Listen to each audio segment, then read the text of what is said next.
الله الرحمن الرحيم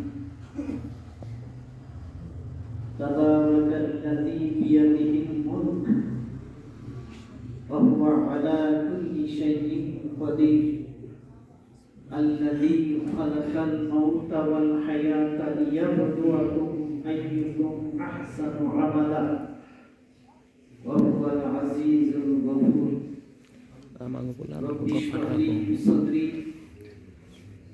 ويسر لي أمري واحلل عقدة من لساني يفقهوا قولي حسبي الله لا إله إلا هو عليه توكلت وهو رب العرش العظيم وما توفيقي إلا بالله عليه توكلت وإليه أنيب والصلاة والسلام على رسول الله والصلاة والسلام على حبيب الله والصلاة والسلام على سيد المرسلين والصلاة والسلام على رحمة للعالمين গৌরপাড়া আজকে জামে মসজিদের উদ্যোগে আয়োজিত এই মহতী সভার সম্মানিত সভাপতি বিশিষ্ট ইসলামী চিন্তাবিদ মানিকগঞ্জ সদর থানার আমির জনাব ফজলুল হক, উপস্থিত অত্র মসজিদের সম্মানিত ইমাম, সম্মানিত মুরব্বিয়ানে কেরাম, প্রাণপ্রিয় যুবক ভাইয়েরা, পরম স্নেহের কচিকাঁচা মুসল্লি বন্ধুরা, আসসালামু আলাইকুম ওয়া রাহমাতুল্লাহ। ওয়া আলাইকুম আসসালাম ওয়া রাহমাতুল্লাহি ওয়া বারাকাতুহু। প্রথমে আমি শুকরিয়া আদায় করছি আজকের ঈশার নামাজের সম্মানিত ইমাম সাহেব যে মনোমুগ্ধকর হৃদয়গ্রাহী তেলাওয়াত করেছেন। কোরআনের তেলাওয়াতে কলিজাটা ঠান্ডা হয়ে গেছে আলহামদুলিল্লাহ। যে কোরআনের তেলাওয়াতে কলিজা ঠান্ডা হয়েছে, ওই কোরআন যদি সমাজে বিজয়ী হয়, সমাজটাও ইনশাআল্লাহ ঠান্ডা হবে ইনশাআল্লাহ। ইমাম সাহেব তার দ্বিতীয় রাকাতে সূরা হজের ৭৮ নম্বর আয়াত তিলাওয়াত করেছেন। ওয়াজাহিদু ফিল্লাহি হাক্কা জিহাদি ওয়াজতাবাকুম। আল্লাহ বলেন, জিহাদ করো, সংগ্রাম করো, যেভাবে সংগ্রাম করা উচিত, জিহাদ করা উচিত, আর এই কাজের জন্য তোমাদেরকে বাছাই করা হয়েছে। বলেন আলহামদুলিল্লাহ। এই সংগ্রাম জিহাদ করার জন্য আল্লাহ আমাদেরকে বাছাই করেছেন। কে বাছাই করেছেন? আল্লাহ। আমরা কি নিজেদেরকে সালাই করব? না।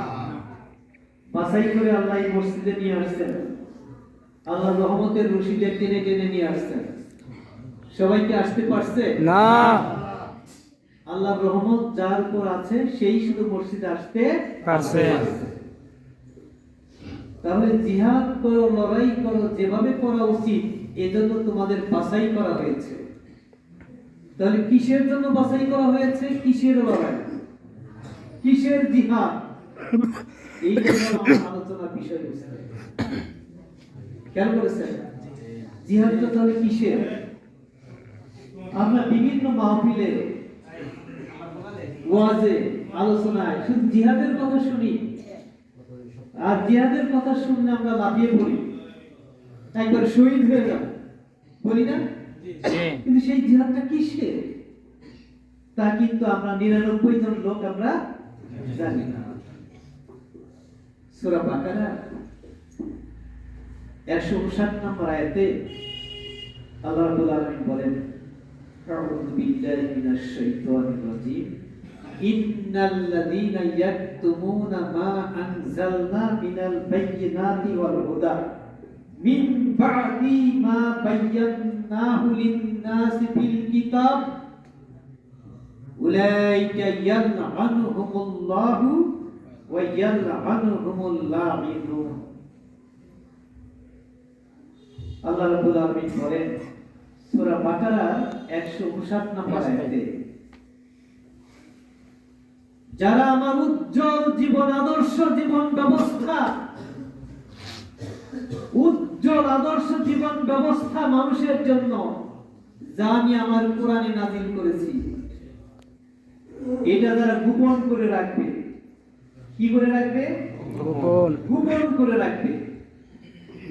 উলাইকা ইয়ালআনুহুমুল্লাহু ওয়া ইয়ালআনুহুমুল লাঈনুন, তাদের উপর আল্লাহর অভিশাপ পড়বে এবং গোটা মানব জাতির অভিশাপ পড়বে। কার কথা এটা? আল্লাহর কথা। আল্লাহ বলেন আমি আমার কোরআনে মানুষের জন্য যে জীবন ব্যবস্থা দিয়েছি, যে দিক নির্দেশনা দিয়েছি মানুষের জীবন চলার জন্য, কিভাবে তার ব্যক্তি জীবন চললে ব্যক্তি জীবনে শান্তি আসবে, কিভাবে পরিবার চললে পরিবারের স্বস্তি আসবে, কিভাবে সমাজ চললে সমাজে নিরাপত্তা আসবে, কিভাবে রাষ্ট্র চললে রাষ্ট্রে শৃঙ্খলা আসবে, কিভাবে তার অর্থনীতি চললে ধনী এবং গরিবের মধ্যে ভারসাম্য কায়েম হবে, কিরকম তার শিক্ষা ব্যবস্থা হইলে এই দুনিয়ার মানুষ ফিরিস্তার উন্নত মর্যাদা লাভ করবে, কিভাবে তার আধ্যাত্মিক ব্যবস্থা হলে সরাসরি কোনো মাধ্যম ছাড়া একজন বান্দা আল্লাহর সাথে সম্পর্ক সৃষ্টি করতে পারে, তার সব বিধান আমি দিয়েছি এই কোরআনের মধ্যে। আর এটা যারা গোপন করে রাখবে তাদের উপর অভিশাপ, গোটা মানব জাতির অভিশাপ। কেমন?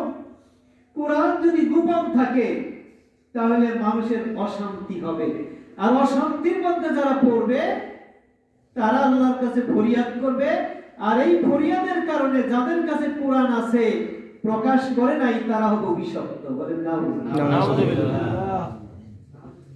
বাঁচার উপায় কি?